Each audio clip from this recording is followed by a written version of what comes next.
The first Octopath Traveler was a nice surprise. The HD 2D visuals and the turn-based combat were callbacks to the JRPGs of the 90s, and the success it had with sales meant it was sure to get a sequel. 5 years later, Octopath Traveler 2 released, and since I loved the first Octopath, I had to make a review of the second.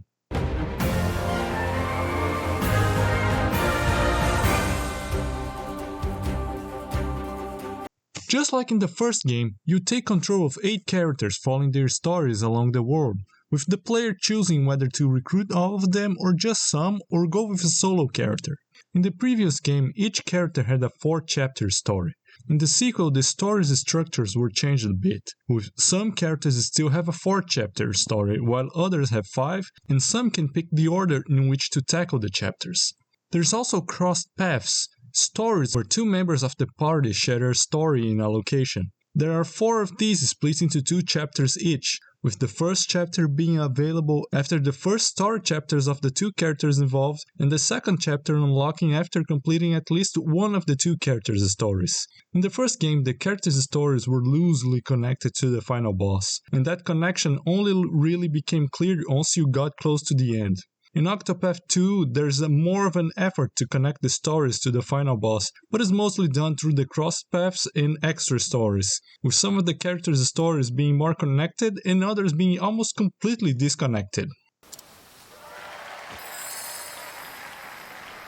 The job system has overall improved, with the 8 main jobs being rebalanced, making them feel fresh but keeping some similarities. In the first game, once you looked through a character's stats, mechanics and skills for the first time, it was pretty clear what role they were meant to execute, with a secondary role also pretty clear. You could mix and match jobs and find interesting combinations, but it was very obvious what were the optimal combinations. In Octopath 2, there's still obvious combinations, but the game does have room for more flexibility with the job combinations.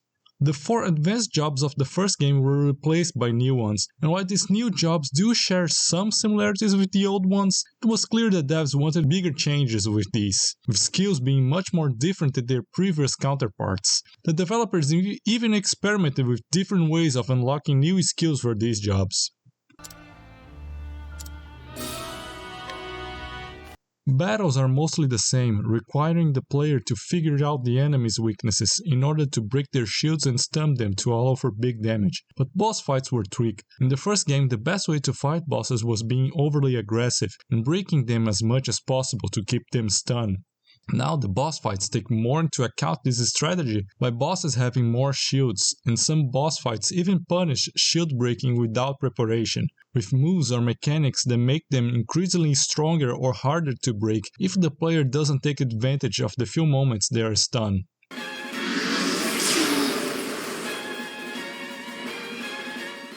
Octopath Traveler 2 also has a day and night cycle, which changes parts of the game, such as the monsters that appear on random encounters or the locations of NPCs, with some changing places depending on the time of the day or only appearing during a certain period.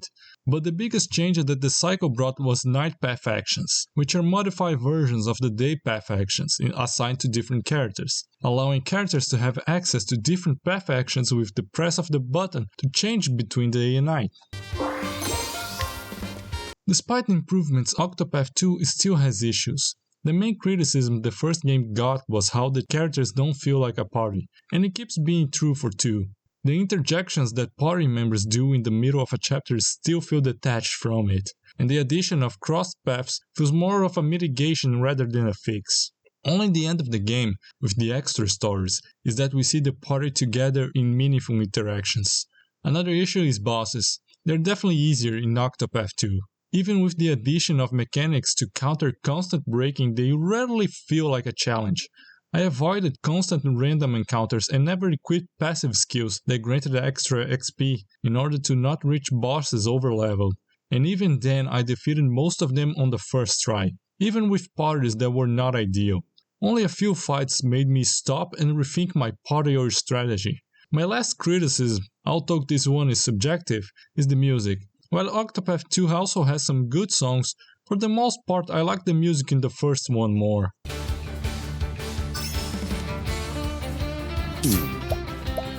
On the whole, Octopath Traveler 2 feels like Octopath Traveler, but more. It took almost everything from the first game and either tweaked or added more to it. So if you like the first Octopath, you probably love Octopath 2. In the first game, you had to constantly go to tavern to switch party members to have access to specific path actions, but the addition of night path actions means you won't have to do that as frequently anymore, and the rebalancing of jobs, skills and mechanics of each character give much more flexibility for you to craft your party and strategy. So if you are into our JRPGs, Octopath Traveler 2 is a must-play and the best JRPG of the year so far.